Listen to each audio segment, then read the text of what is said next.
Sud Radio, les clés d'une vie, Jacques Pessis. Les clés d'une vie, celle de mon invité.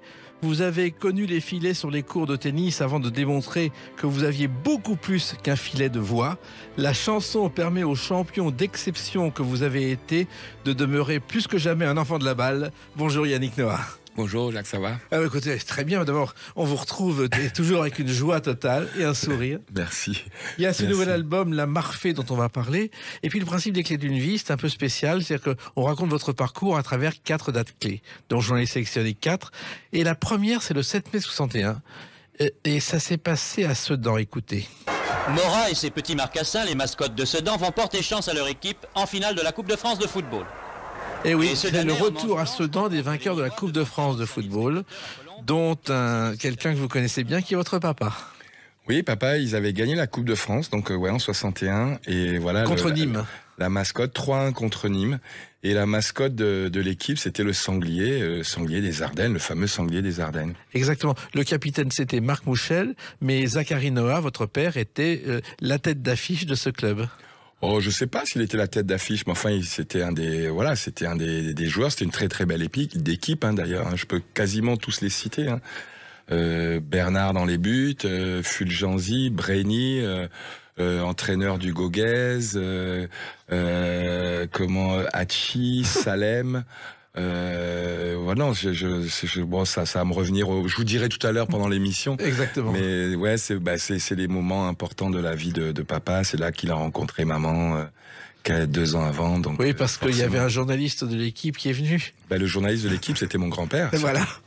Voilà. Et c'est comme ça qu'ils se sont rencontrés. Alors il faut savoir qu'il n'existe pas d'image de ce match, car à l'époque, la Fédération française de football refusait qu'on tourne les matchs pour la télévision, car ils pensaient que ça ferait vider les tribunes. Ça alors. Mais j'ai vu quelques petits extraits. Alors il faut savoir qu'à l'époque, on gagnait pas sa vie en jouant au football, Yannick Noah. Non, papa était donc ils étaient semi-professionnels, c'est-à-dire que le matin ils allaient à l'usine et l'après-midi c'était un peu à mi-temps en fait, et l'après-midi ils s'entraînaient.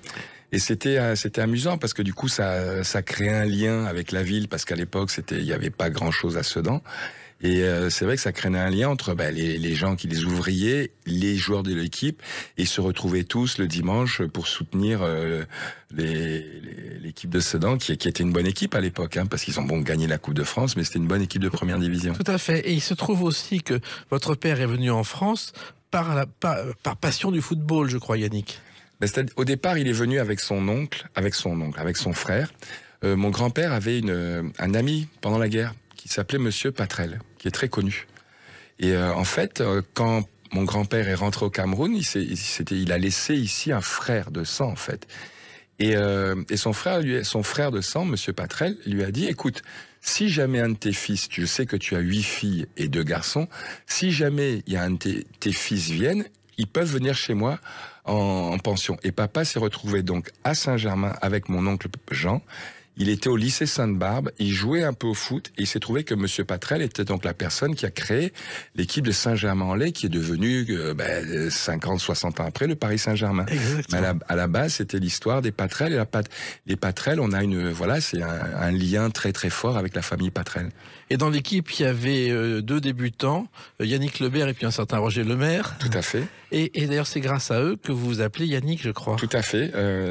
Yannick Lebert. C'était les 3 potes, et puis c'était dit, écoute, Yannick a dit à papa, à Zachary, écoute, si jamais tu as un garçon, tu vas l'appeler comment? Papa dit, Yannick, et puis toi, comment il va t'appeler? Zachary, ils ont eu que 2 garçons, donc il y a un Zachary Lebert et un Yannick Noah. Voilà. Et je rappelle que Roger Lemaire était l'adjoint d'Aimé Jacquet pour les Bleus en 98, quand ils sont devenus champions du monde. Et il a été ensuite champion d'Europe, parce qu'il était à la tête de l'équipe aussi. Exactement. Alors il y a une chose que votre père vous a appris, Yannick Noah, c'est le travail, ne pas être planqué et travailler au maximum. Tout à fait, papa disait tout, Yann, quoi qu'il arrive, il faut marner, parce que ça ne va pas tomber du ciel, il faut marner. C'est les conseils qui comptent. J'ai une famille, maman était sportive aussi, papa forcément aussi. Il a eu à l'époque, jouer à Sedan, c'était difficile. Comme vous disiez, c'était des semi-professionnels. il jouait l'hiver dans des conditions difficiles, il faisait très froid, les ballons étaient pas légers comme maintenant, c'était compliqué pour un gamin, pour un jeune qui arrivait surtout du sud. Et il a travaillé, papa travaillait dur. Et bon, il m'a passé ça et c'était pas un mauvais conseil. Non, et en plus, bon, sa carrière s'est malheureusement interrompue, je crois, parce que il s'est blessé et il est retourné au Cameroun avec votre mère. Je crois qu'ils se sont mariés au Cameroun d'ailleurs. Ils se sont mariés en France, en cachette. En cachette, c'est ça. En cachette. Et parce que ni mes grands-parents français du côté de ma mère, ni les grands-parents camerounais voulaient de ce mariage mixte. Donc ils se sont dit, bon écoute, on va se mettre mal avec nos parents, mais on s'aime, donc voilà. Et voilà, ils sont mariés. Ils étaient 6 à la cérémonie. Et puis en fait tous les copains je me rappelle, et ça c'est une belle histoire, c'est les copains se sont cotisés pour leur faire un cadeau de mariage. Et le cadeau de mariage, c'était un truc qui venait de sortir, qui est extraordinaire, qui s'appelait la cocotte minute. Incroyable. Et donc ils ont eu pour leur cadeau de mariage une cocotte minute. Et maman me raconte que le premier jour ils savaient pas s'en servir, ils ont ouvert le truc trop tôt, ils ont retrouvé tout le plat collé au plafond. Donc ça c'était vraiment l'histoire de voilà. Et puis quand ils sont arrivés donc au Cameroun, mariés, maman était enceinte. Oui. Et il y a eu pas mal de malentendus, de tensions, mais il s'est trouvé que je suis arrivé, j'étais le premier garçon, donc le premier Noah de ma descendance, de ma génération plutôt, et du coup les hommes se sont un peu calmés. Ma grand-mère paternelle a toujours adoré maman. Oui, elle l'a beaucoup soutenu. Je crois que votre père à l'époque est devenu employé de banque. Tout à fait, il était dans un guichet, la Banque camerounaise de développement. Il était à l'entrée, il était au guichet. Ensuite, il a été vendeur, il vendait des voitures, il était vendeur chez Renault. Et le tennis, je crois, Yannick Noah, c'était pas le sport très populaire au Cameroun. Je crois qu'il y avait 8 cours à Yaoundé, maximum. Il y avait 8 cours à Yaoundé et 13 cours dans tout le Cameroun. Oui. Ouais, il y avait très peu de... Le fait que je sois devenu joueur, c'était au niveau des probabilités. Ah. Je crois que ça valait une cote. Mais moi, papa était donc sportif, donc voulait continuer une activité sportive. Maman, pareil. Mais on s'est retrouvés au tennis club de Yaoundé. Voilà, on a tous débuté ensemble quasiment. Et moi, j'adorais ça. J'adorais être au club. À l'époque, les clubs, c'était un lieu familial. Le sport, faire du sport, c'est presque accessoire. Oui. C'était l'occasion de se retrouver entre copains. Donc, je sais que mes parents avaient une bande de potes. Moi, j'avais mes potes. On jouait contre le mur. On n'avait pas accès aux cours. Mais c'était des très bons moments. Voilà. Et surtout, vous aviez une idole. Écoutez sa voix. Hello, and I am sorry I was unable to attend Arthur Ashe. Car Arthur Ashe, c'est celui qui vous a découvert. Want to make this tape to bring a few messages to you as you are assembled and talk about this vital subject. I have known, of course, that I have AIDS since September 1988 and lived a relatively free life with very few opportunities. Ouais, c'est Arthur Ashe qui était c'était mon héros. Je l'ai rencontré, c'est devenu mon Dieu. Et c'est vrai que mon Dieu m'a tendu la main. Et c'est grâce à lui que je me suis retrouvé en France, que j'ai pu bénéficier d'une bourse pour aller dans un centre tennis-études. C'est marrant cette vidéo-là, c'est le jour où il a... Ce son-là, c'est le jour où il a annoncé qu'il était atteint du sida. C'est un des premiers personnalités connues qui avait attrapé le sida. Il avait un problème cardiaque et lors d'une transfusion sanguine, c'était le tout début du sida. Il a contacté le sida et d'ailleurs il en est mort quelques années après. Oui, il faut savoir pour ceux qui ne l'ont pas connu qu'il a été le premier joueur noir à avoir remporté un tournoi du Grand Chelem. C'est l'US Open, je crois, en 68. Il a gagné l'US Open en 68, il a gagné 3 tournois du Grand Chelem, il a gagné Wimbledon ensuite en 76. Et il était numéro 1 mondial. Voilà. Et surtout, vous l'avez rencontré, vous avez tapé, je crois, 23 balles contre lui. Ah bon? Oui. 23. 23 au début. Il y a quelqu'un qui les a comptés. C'est en tout cas, c'est dans les archives. Je suis venu à Sud Radio. Alors Jacques, là, c'est incroyable. C'est la première fois que j'entends ça. Il était temps, quoi, ça fait quoi, 50 ans? Oui. J'ai tapé donc 23 balles. La première fois. Et il a tout de suite cru en vous. Il était déjà surpris de voir un petit gamin mulâtre jouer au tennis. Parce qu'à l'époque, c'est vrai que le tennis, que ce soit même en France, mais encore plus en Afrique, c'était que voilà, les gamins n'avaient pas accès aux cours. Et lui, dans dans toute sa jeunesse et même son adolescence, à l'époque aux États-Unis, n'avait pas accès aux cours. Donc lorsqu'ils font des tournées d'exhibition comme celle-là, en Afrique, ils font des matchs entre eux, mais avant ça, ils jouent avec les enfants, les locaux. Et très souvent, les locaux, c'était des enfants d'expatriés qui étaient là et qui jouaient très bien. Mais bon, donc tout d'un coup, la première surprise, c'est de voir un petit mulâtre. Et la deuxième, c'est que je tâtais un petit peu, je touchais bien la bille, et il était à la fois surpris et très heureux parce qu'il a eu le sentiment qu'il avait découvert quelqu'un qui avait peut-être éventuellement un avenir. C'était un moment, c'est un moment important de ma vie, forcément, d'avoir croisé la route d'Arthur Ashe. Et c'est lui qui a dit un jour que vous deviez aller dans le premier centre national à Nice, et c'est pour ça que vous êtes allé en France. Tout à fait. Il a parlé de moi à la fédération. Quelques mois après, il joue à Roland-Garros. Il a parlé au président de la fédération qui s'appelle Philippe Chatrier. Oui. Et quelques semaines après, je recevais une convocation pour faire un essai qui a été concluant. Et je me suis retrouvé à Nice la rentrée d'après, en septembre. Et ça a été le point de départ de votre apprentissage et de votre carrière. Absolument. J'ai appris le jeu. J'ai commencé à m'entraîner tous les jours avec une vraie raquette, avec des cordes, avec un entraîneur qui est devenu rapidement comme un deuxième papa, Patrice Bust. Des amis à vie, la plupart d'entre eux, on est toujours en contact. Et à la fois l'apprentissage et une merveilleuse aventure humaine. Voilà, une aventure qui s'est conclue avec une date que vous n'avez pas oubliée, le 5 juin 1983. Ah bon, que s'est-il passé? On va en parler. Mais quelle surprise! Ah mais alors là, franchement, je suis surpris. Ah ben là, entre les 23 balles que j'ai tapé avec Arthur et le 5 juin, ça, je suis vraiment surpris. Écoutez, on en parle dans quelques instants sur Sud Radio avec Yannick Noah. Sud Radio, les clés d'une vie, Jacques Pessis. Sud Radio, les clés d'une vie, mon invité Yannick Noah. Nous parlerons tout à l'heure de la Marfée, nouvel album que vous avez présenté et qui est le point de départ d'une tournée. 5 juin 1983, effectivement, cette date ne vous dit rien du tout. Écoutez. Un peu de silence, je vous prie. Ça, c'est Jacques Dorfman. La victoire à Roland-Garros. Je crois que c'est la seule fois où j'ai assisté à un match à Roland-Garros et c'était votre victoire. Je suis bien tombé. Vous avez bien fait, c'était un bon match. Non, c'était un match passionnant. Et il y avait tout. Vous avez gagné surtout. Au-delà de ça, il y avait tout. Il y avait de l'émotion, un Français qui gagne. Oui. Il faisait beau. Il faisait très très chaud. Non, c'était une belle journée. Et une victoire en 3-7. Face à Matt Wilander. Oui. Et vous-même, l'émotion, moi je me souviens de l'émotion quand ça s'est fini et que vous êtes tombé dans les bras de votre famille. Vous vous souvenez de ça? Oui.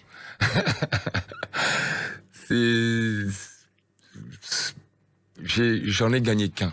Oui. J'en ai gagné qu'un de grands tournois. J'ai gagné des tournois qui étaient des tournois secondaires, mais du Grand Chelem, j'en ai gagné qu'un.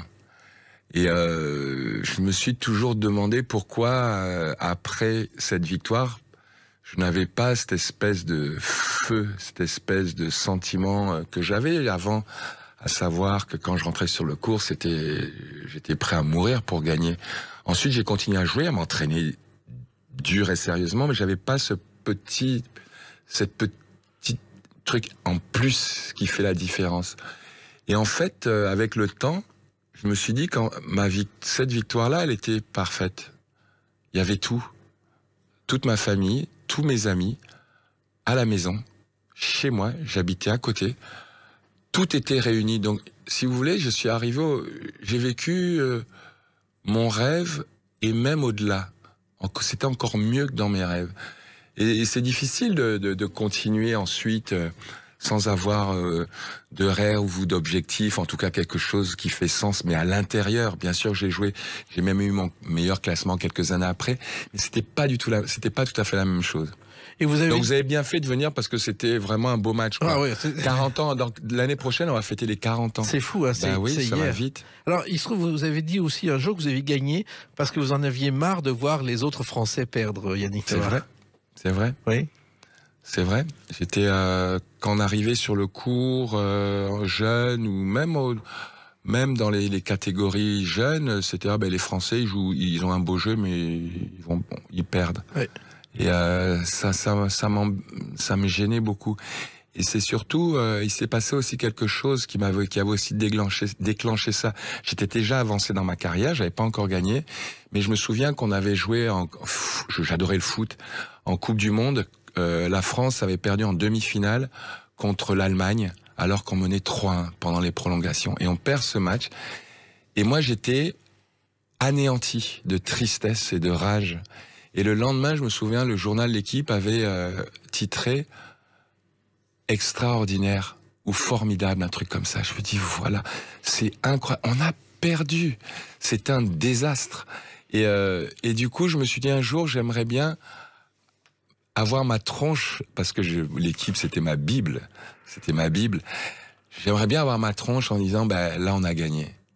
C'est ce qui s'est passé. C'est ce qui s'est passé et on a gagné. Et vous avez eu une pensée aussi pour Alain Mimoun parce que vous vous souveniez qu'il avait pleuré à la fin du marathon des Jeux Olympiques et vous ne pensiez pas avoir la même réaction après une telle victoire, Yannick Noah. C'est pas que je pensais pas pleurer au moment de la victoire, mais c'est surtout que je l'ai vu plusieurs fois lors d'émissions, des 20, 30 ans après, et à chaque fois qu'il voyait ces images, il pleurait. Je dis, mais qu'est-ce que c'est que ce vieux monsieur? Bon, avec évidemment tout le respect que j'ai aujourd'hui, mais vous savez, le jeune con que j'étais, je me dis, mais c'est quoi ce mec qui pleure? Ça va, ça fait 40 ans.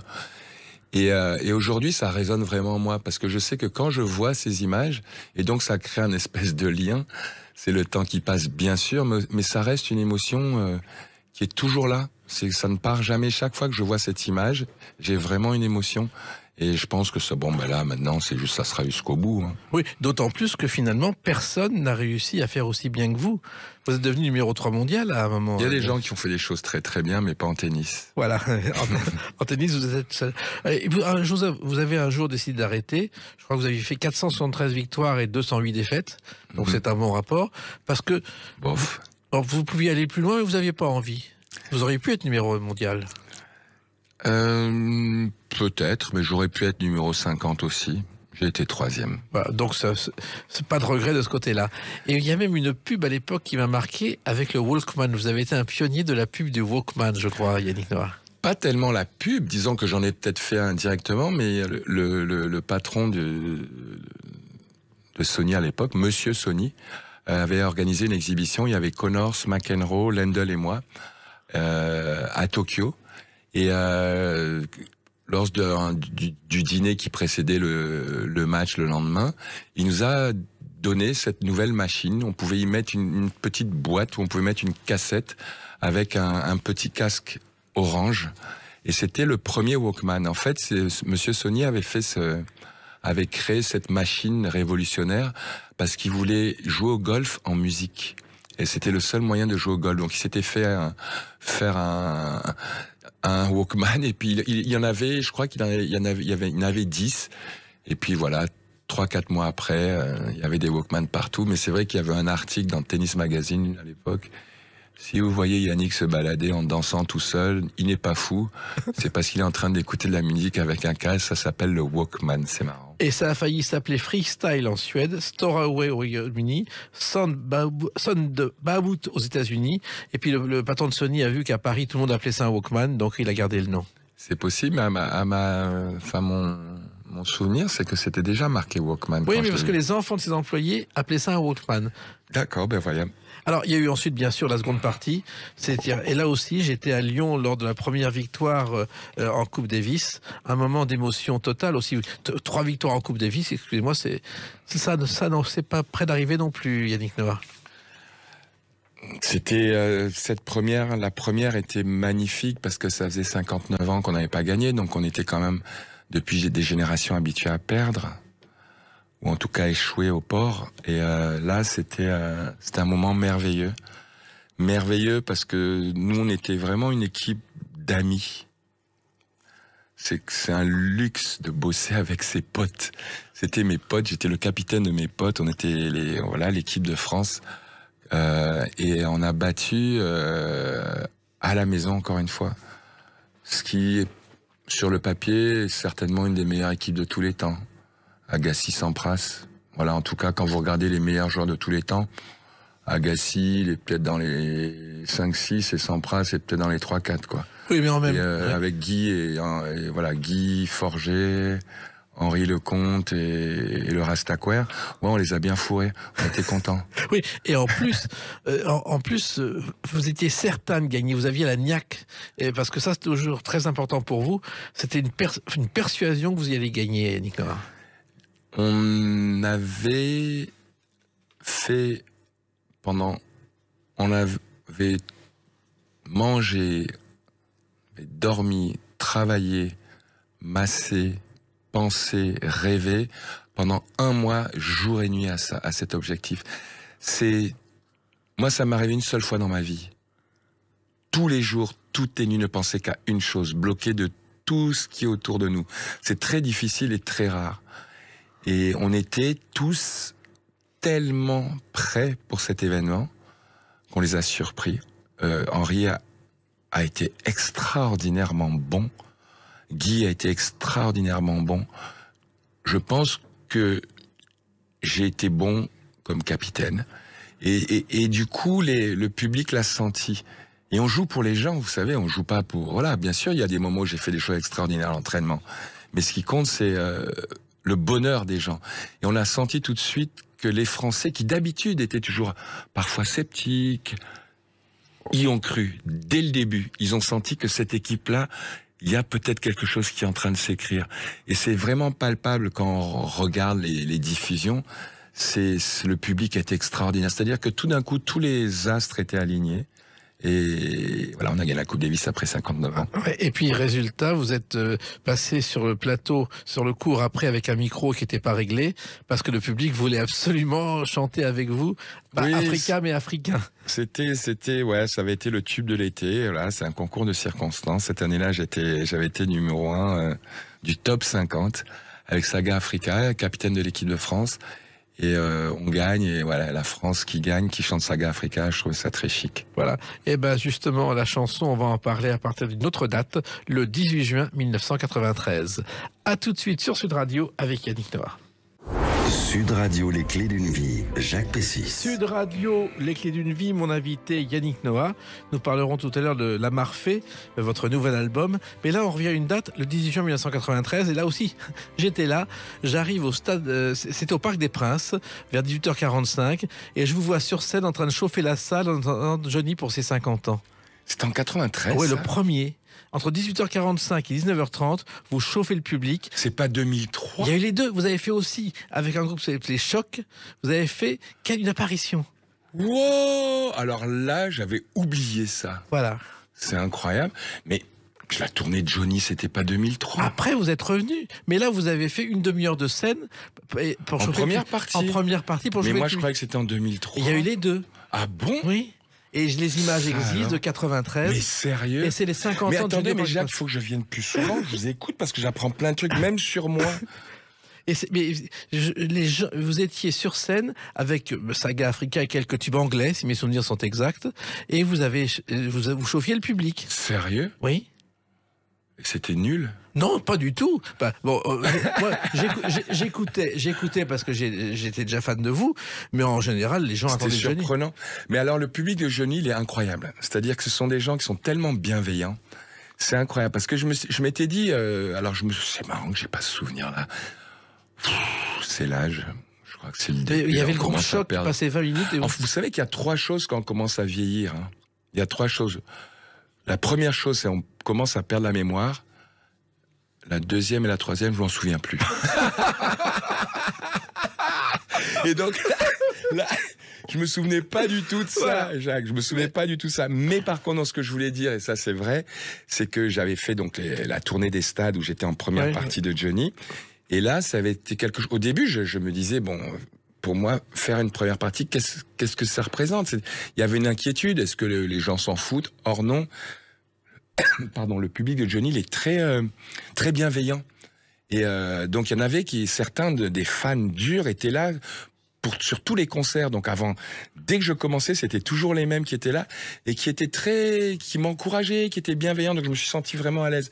C'est des très très bons souvenirs. Oui, et d'ailleurs, au départ, c'est vous qui avez voulu faire cette première partie. On vous le déconseillait en disant, tu vas pas te mêler à ça. Oui, il paraît que c'était pas un bon plan pour ma carrière. Ouais, ben, résultat, vous avez démontré le contraire. Non, ça m'a porté chance. Et puis bon, c'était une expérience merveilleuse. Et puis voilà, l'occasion de croiser la route du Grand, c'était un honneur, quoi. C'était un honneur. Encore une fois, dans des conditions fantastiques, avec un public bienveillant. Non, c'était une très très belle expérience. Alors, j'en reviens à 93. Effectivement, à l'époque, le grand succès, c'est Saga Africa. Attention, le couscous. Alors, il faut savoir, Yannick Noah, je crois que vous avez composé cette chanson en quelques minutes seulement. Oui, c'était... en fait, c'était... Il y avait cette rythmique, là. Ton, ton, ton, ton, ton, ton, ton. Et en fait, je me suis retrouvé derrière un micro. C'était un copain qui avait loué un studio à Suresnes, à l'époque, le studio Méga. Et il me dit, le chanteur est pas là, est-ce que tu veux venir dans un studio, voir ce que c'est? Et moi, mon rêve, c'était d'aller dans un vrai studio. Et donc, je me retrouve derrière avec un micro, le casque, des effets sur la voix, et puis il me met ça. Et puis j'ai commencé à délirer, quoi. Mais juste faire des sons comme ça, comme on dit en yaourt. Et il me dit, mais attends, mais c'est marrant ce que tu fais là. Qu'est-ce que tu racontes là, la phrase là? Et en fait, je me rappelais des expressions, des conneries qu'on racontait quand j'étais môme au Cameroun avec les potes. Et du coup, j'ai fait un demi-couplet, puis un. Et c'est venu très très rapidement, hein. Petit Blanc, Paris, Yaoundé, connexion. Bon, et après, c'est marrant parce que dans ce côté superficiel, il y a toujours un fond. Et c'est toujours ça qui est intéressant, c'est le fond. Il y a quand même du fond dans la superficialité. Et peut-être que des fois, c'est une manière de se cacher derrière l'humour. Mais le fond de la chanson, c'est ça. C'est Paris, Yaoundé. Venez faire la fête. Et un peu mon destin, des messages qu'on retrouve dans d'autres chansons, que ce soit Métis ou d'autres chansons que j'ai pu faire ou chanter. Il y a toujours ce besoin de créer le lien entre Paris et Yaoundé. Oui, et cette chanson, vous n'imaginez pas qu'elle serait aujourd'hui dans les balles le samedi soir et partout dans les discothèques? Ben, j'ai eu la chance de rencontrer Dominique Ancien, qui en a fait un tube, en fait. Qui en a fait un tube. L'année d'avant, c'était La Lambada. J'ai fait... Mais c'est resté aussi. Pour moi, faire un clip.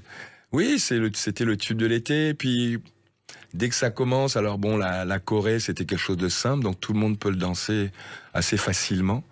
Et du coup, oui, c'est resté. C'est bien d'avoir ce lien avec les gens, parce que dès qu'on commence, dès qu'ils entendent les premières notes, ou en tout cas le refrain, tout de suite, ça déclenche un sourire. Et alors, c'est très agréable d'avoir ce pouvoir de faire sourire les gens.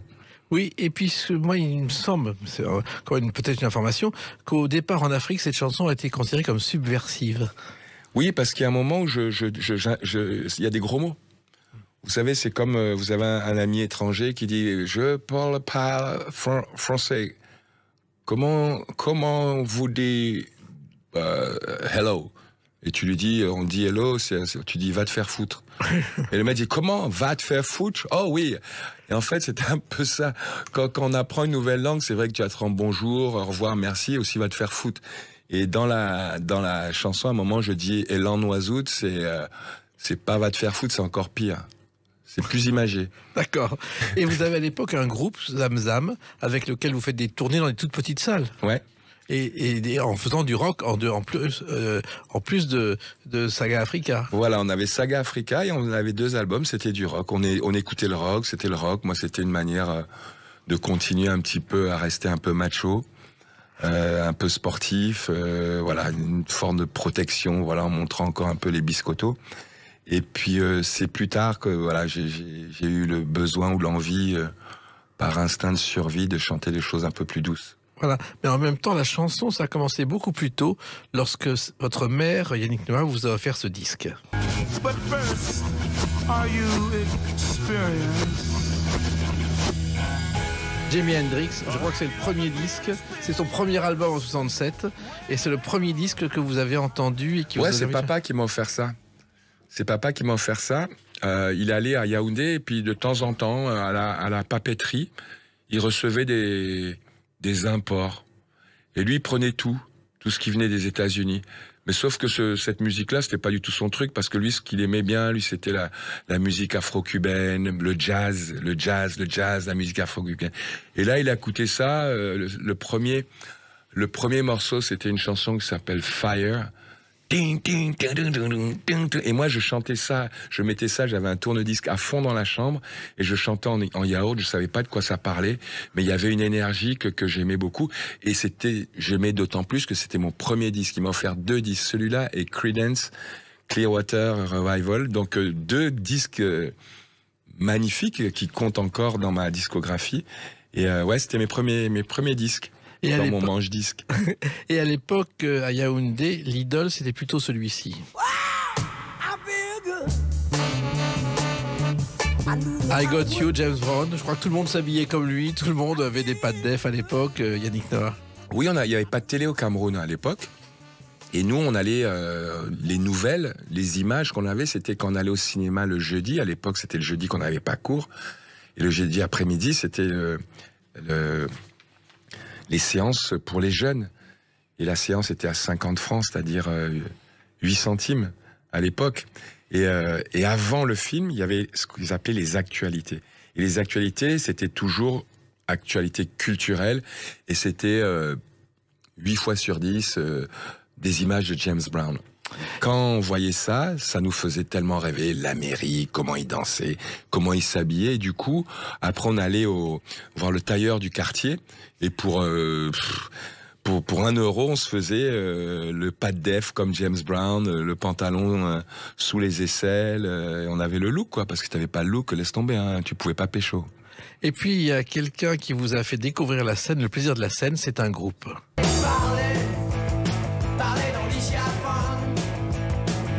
Un jour, vous êtes invité à un concert de téléphone et ça a été le déclic de la scène, je crois, Yannick Noah. Oui, c'était... j'aimais... il y avait une énergie de liberté. Ils avaient l'air de tellement s'éclater. Ce qu'ils chantaient résonnait en moi. C'était comme si eux, ils avaient la chance de s'éclater et que moi, j'étais enfermé avec mes arbitres, mes lignes et mon filet.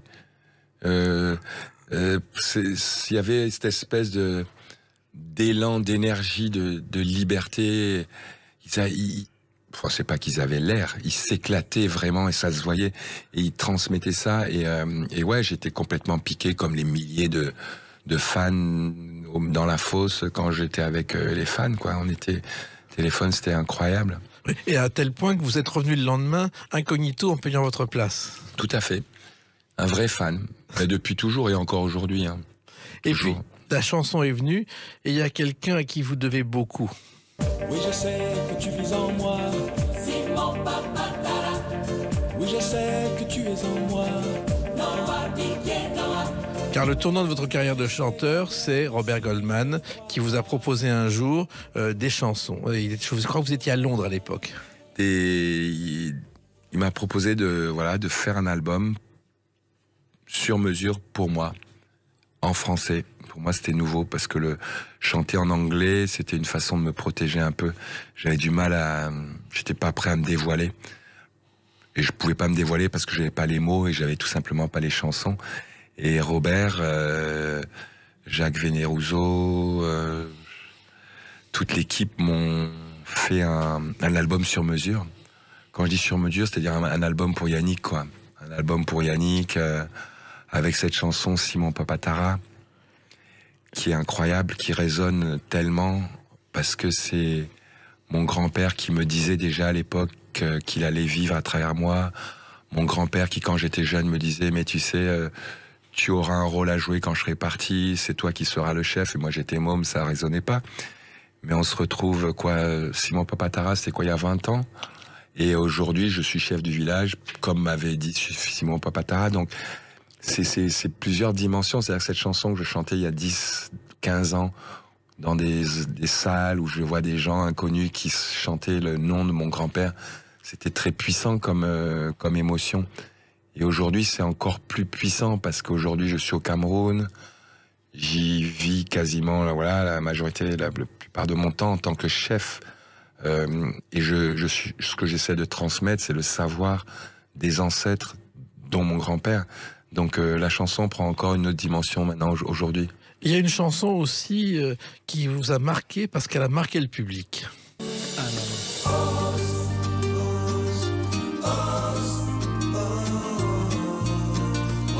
redonne à ta vie sa vraie valeur. Cette chanson a une dimension que vous n'imaginiez pas au départ, Yannick Noah. Pas du tout. Je trouvais ça...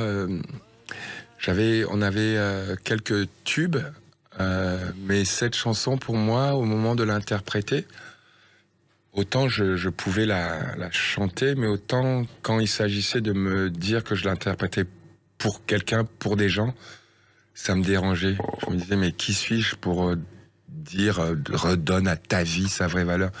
Qu'est-ce que j'en sais, en fait? Et donc, ça a été de longues discussions avec Jacques Veneruso, qui a écrit la chanson, et Robert. Et Jacques me dit, écoute, fais-nous confiance. Et je lui ai dit, écoute, là, franchement, regarder droit dans la caméra et dire redonne à ta vie sa vraie valeur, pour moi, c'est loin, quoi, tu vois. Et il me dit, mais tu peux le faire. Je leur ai dit, écoutez, les gars, on n'en parlera plus jamais, je vais le faire à 100%, mais si ça marche pas, c'est la dernière fois que je suis vos conseils. Et je l'ai fait, vraiment au premier degré. J'ai vraiment fait, je me suis imprégné de la chanson, je l'ai joué, chanté, fait le clip au premier degré. Et ce qui est incroyable, c'est le retour qu'elle a eu, cette chanson. C'est une des chansons les plus appréciées de mon public. Il y a des gens qui m'envoient constamment des courriers en me disant que cette chanson a eu un impact dans leur vie ou à certains moments de leur vie. Donc c'est une chanson très importante. Donc c'est vrai que c'est important de suivre ses convictions, mais c'est aussi important parfois d'écouter les autres, et surtout quand c'est des gens de talent comme Jacques et Robert. Ça, ce sont les chansons du passé. Maintenant, on va parler de l'avenir avec une autre date, le 21 octobre 2022. À tout de suite sur Sud Radio avec Yannick Noah. Sud Radio, les clés d'une vie, Jacques Pessis. Sud Radio, les clés d'une vie, mon invité Yannick Noah. Donc 21 octobre 2022, le retour, votre 12e album et un retour aux sources. Alors on n'est plus dans Saga Africa, mais dans Back to Africa. Back to Africa, l'autre partie de moi. Ton soleil m'a manqué, ton soleil m'a manqué. Back to Africa, l'autre moitié de moi. Ta chaleur m'a manqué. Alors vraiment, quand je dis retour aux sources, c'est vraiment une chanson qui symbolise votre retour au village comme chef de village. Oui, retrouver cette partie, l'autre moi, celui qui a été mis de côté pendant longtemps. Retrouver les souvenirs d'enfance, retrouver ce manque de l'enfant en moi qui est parti trop tôt. Et ouais, ça correspond à un lieu, et ce lieu, c'est Etoudi, c'est le village où j'ai grandi, c'est le village où sont enterrés mes grands-parents, mon père, mon oncle. C'est là que j'ai mes souvenirs, tous mes souvenirs d'enfance. Et y retourner, c'est délicieux. Oui, en même temps, le village a changé, car quand vous étiez enfant, Yannick Noah, il n'y avait pas d'électricité et on allait chercher l'eau à la rivière. Ben oui, c'est comme un peu, je vois les vieilles photos de, vous savez, à Paris à l'époque, comment Montrouge c'était un petit village, et puis maintenant c'est un quartier. Ce titre-là, Etoudi c'était un petit village, et maintenant c'est un quartier. Mais c'est vrai que ce village, je m'en souviens, c'est mon enfance, très chic, pas d'eau. Donc on allait chercher l'eau à la rivière. Pas d'électricité, les lampes à pétrole. Et puis tu travailles toute ta vie, tu essaies de bien gagner ta vie, et maintenant tu prends un avion pour aller au bout du monde, pour aller dans un endroit où il n'y a pas d'eau, pas d'électricité, pas de réseau. C'est très chic en fait.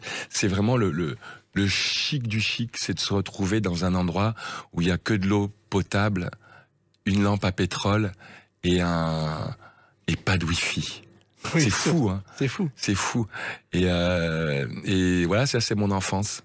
Alors, il se trouve que vous avez quand même hésité lorsque votre père nous a quittés pour reprendre ce rôle de chef de village. Ah non, j'ai pas hésité, moi, pas du tout. Ce sont les chefs qui ont hésité. Ah. Ils se sont dit, mais il est trop blanc. Il ne connaît pas les traditions. Ça fait partie de la cérémonie, des palabres. Donc il y avait des palabres comme ça, mais où il disait quand même des choses qui étaient d'abord la chose la plus importante, et c'est est-ce que j'acceptais ce rôle-là. Et ça, moi, j'y suis préparé depuis toujours, en fait, parce que ce rôle, ça consiste à m'occuper des autres, en fait. Et de par mon travail depuis des années, ma sensibilité à travers mes associations par rapport à ce qu'on a pu même déjà faire au Cameroun, le fait qu'il y ait déjà une école, le fait que j'ai vu mon père tout le temps s'occuper des plus démunis au Cameroun, des tantes, des gens en difficulté. Donc pour moi, c'était presque, c'était naturel. Mais par contre, oui, c'est une vraie responsabilité. Il n'y a pas eu d'élection, mais par tradition, c'est important de, voilà. J'aurais pu refuser, mais ça ne m'a jamais traversé la tête, jamais.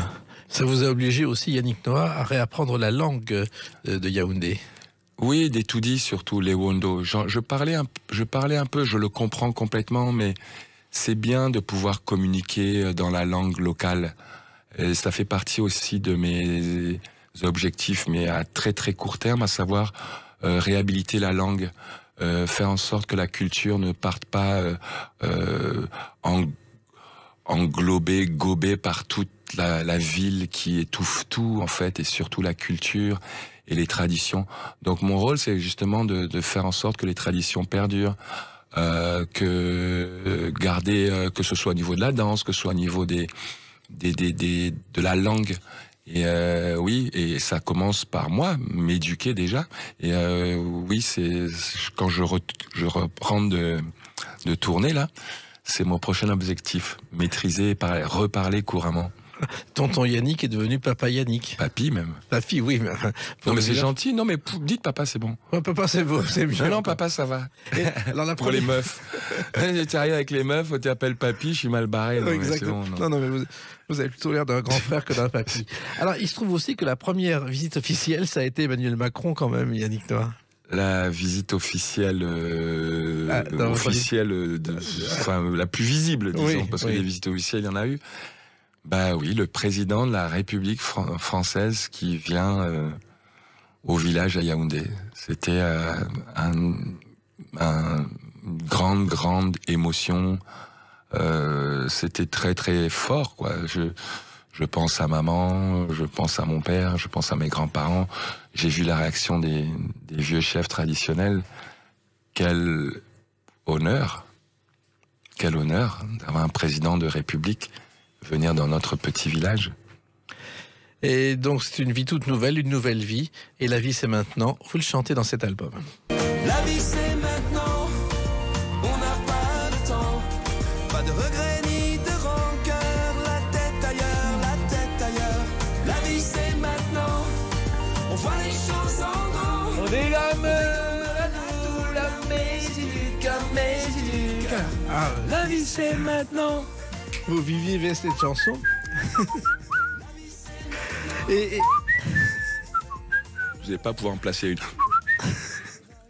Non, la vie c'est maintenant. En même temps, c'est une façon de vivre votre quotidien, et c'est important pour vous justement de profiter de chaque instant de cette nouvelle vie. C'est un mode de vie. On a le choix. En fait, on a le choix. Voilà, on a le choix. Et ça peut partir d'une chanson, en fait. Une chanson peut déclencher quelque chose. Je sais qu'il y a beaucoup de chansons. Il y a des chansons qui ont déclenché des choses en moi, ou des bouquins, ou des phrases au détour d'un bouquin qui ont compté. Après, c'est un mode de vie. Ouais, c'est important le matin de se dire, bon, voilà. Je vais pas sauter directement dans la douche et aller directement dans la bagnole pour aller directement bosser. Je vais peut-être me prendre 5 minutes, 10 minutes et me dire, bon, allez. Voilà ce que j'ai à faire aujourd'hui. Allez, là, ça va être cool. Là, ça va être difficile. Allez, je vais le faire bien. Et puis, je vais en profiter un peu parce que, voilà, la vie, j'ai l'impression que ça va de plus en plus vite. Et j'essaie constamment de mettre les pieds sur les freins. Là, juste avant, là, je suis allé me manger un petit sandwich à côté. Et puis, et j'ai marché pour venir ici, et c'était très bien. J'ai failli me faire renverser par une dame en vélo. Oui. Elle s'est arrêtée, elle s'est confondue en excuses, et puis d'un coup elle m'a reconnu, et puis on a discuté, on s'est fait une petite parlotte de 2-3 minutes, et elle est repartie de son côté contente, et moi aussi. Il y a des petits moments, des petits moments simples comme ça de la vie qu'il faut pas oublier de vivre, et voilà, c'est fort, voilà. Ouais, et c'est le partage. Et comme on dit au Cameroun, la vie est beau. Oui, c'est une belle phrase. La vie est beau. Et le partage surtout est beau pour vous. Bah, c'est l'autre qui compte. Enfin, j'invente rien. C'est l'autre qui compte, quoi. Si vous n'êtes pas capable de donner de l'amour, si vous n'êtes pas capable d'aider l'autre, si vous n'êtes pas capable d'avoir un impact positif autour de vous, c'est chiant. Oui, mais la fraternité, la tolérance, le partage dont tout le monde parle aujourd'hui, vous en parlez depuis des années aussi, Yannick Noah. Oui, je suis pas le seul. Non, mais vous êtes un des premiers. Mais j'essaie d'utiliser les moyens que j'ai à travers mes chansons. Je pense qu'à un moment, il faut mériter l'écoute des gens. Et c'est depuis des années des chansons. Quand tu gagnes une Coupe Davis ou une épreuve importante, ben là, tu as droit à la parole.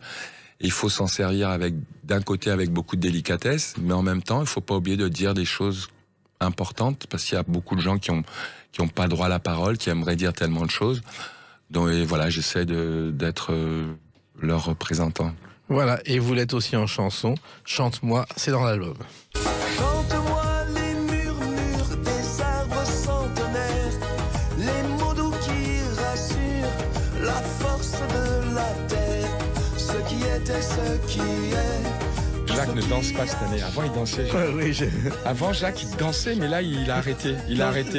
Non, là, je vous écoute avec passion, parce que vous aimez de plus en plus chanter, Yannick, finalement. Pardon ? Vous aimez de plus en plus chanter.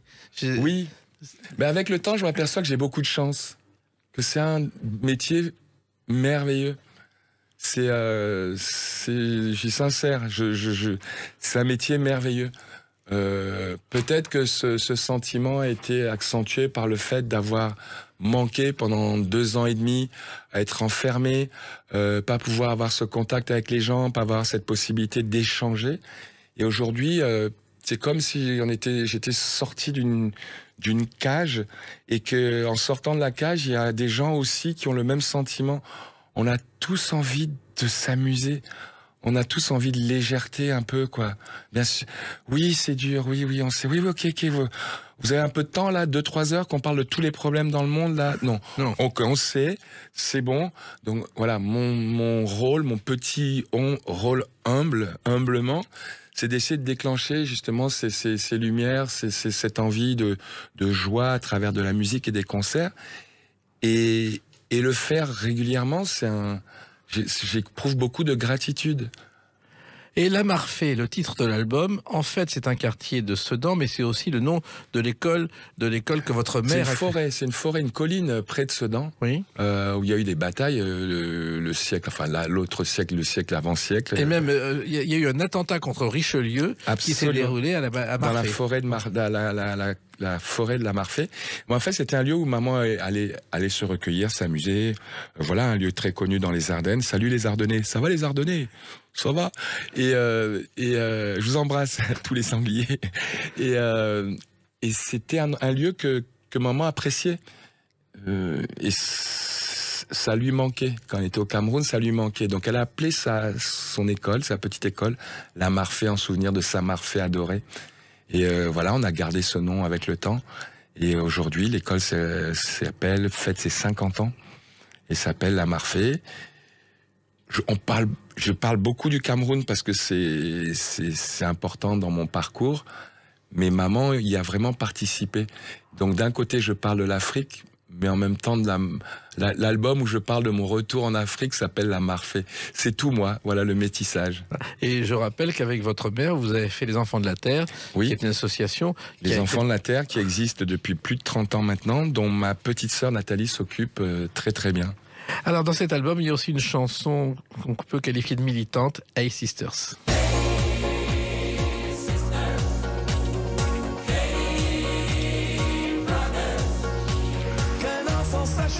Et c'est le début de la fin. Rien ne résiste à une école, un parchemin. De page en page, un autre monde se dessine. Chanson militante. Une arme d'émancipation massive. Là aussi, donc, c'est... Il y a le feu dans votre studio, Jacques. Ouais. Truc de ouf. Mais c'est la flamme du bonheur de vous retrouver. Oui, cette chanson, c'est une chanson militante, comme je le disais. Ce sont des idées encore que vous défendez et qui sont d'actualité, Yannick Noah. L'éducation. L'éducation, vous voyez ce qui se passe en Afghanistan. Les femmes qui n'ont plus accès, le meilleur moyen d'écraser une communauté, c'est lui enlever les livres et les papiers et les stylos. La meilleure façon de manipuler une population, c'est de lui enlever les livres. C'est encore plus dramatique que de leur enlever des armes. C'est une arme d'émancipation massive. C'est vraiment ça. Et ouais, cette chanson parle là. Et bien sûr, ça parle de l'esclavage. Et bien sûr que les colons s'assuraient qu'il n'y ait pas de livres qui traînent. Parce que bien sûr, ceux qui ont commencé à résister, c'était par l'éducation, c'était par les mots, c'était par la compréhension de ce qui se passait autour. Donc c'est une chanson, voilà, historiquement, voilà, c'est quelque chose qui a existé, qu'il ne faut pas oublier, mais qui existe encore aujourd'hui, malheureusement. Voilà. Et tout ça, vous le dites dans un album La Marfée qui sera suivi d'une tournée. Il y a l'Olympia et plein d'autres dates parce que sans la tournée, vous ne pourriez pas être aussi heureux qu'aujourd'hui, Yannick Noah. Oh, j'adore chanter, j'adore me retrouver avec mes copains. J'ai 62 ballets. Quand je me retrouve dans le bus pour aller faire un concert, j'ai l'impression d'avoir 14 ans et être en train de partir en colo, retrouver des potes. On était l'autre jour à Maubeuge, c'était merveilleux. Puis en Velay, c'était magnifique. En plus, aller dans des salles et des théâtres, dans des villes où que je ne découvre que grâce à la musique. Et ouais, c'est de la chance. Il faut que j'en profite. Eh ben, profitez-en et on en profite aussi en vous écoutant, en vous retrouvant en tournée et avec cet album Le Marfée. Merci Yannick Noah de rester tel que vous avez toujours été, de changer surtout Jacques. rien. Merci pour l'accueil. À bientôt. À très vite. Les Clés d'une Vie, c'est terminé pour aujourd'hui. On se retrouve bientôt. Restez fidèles à l'écoute de Sud Radio.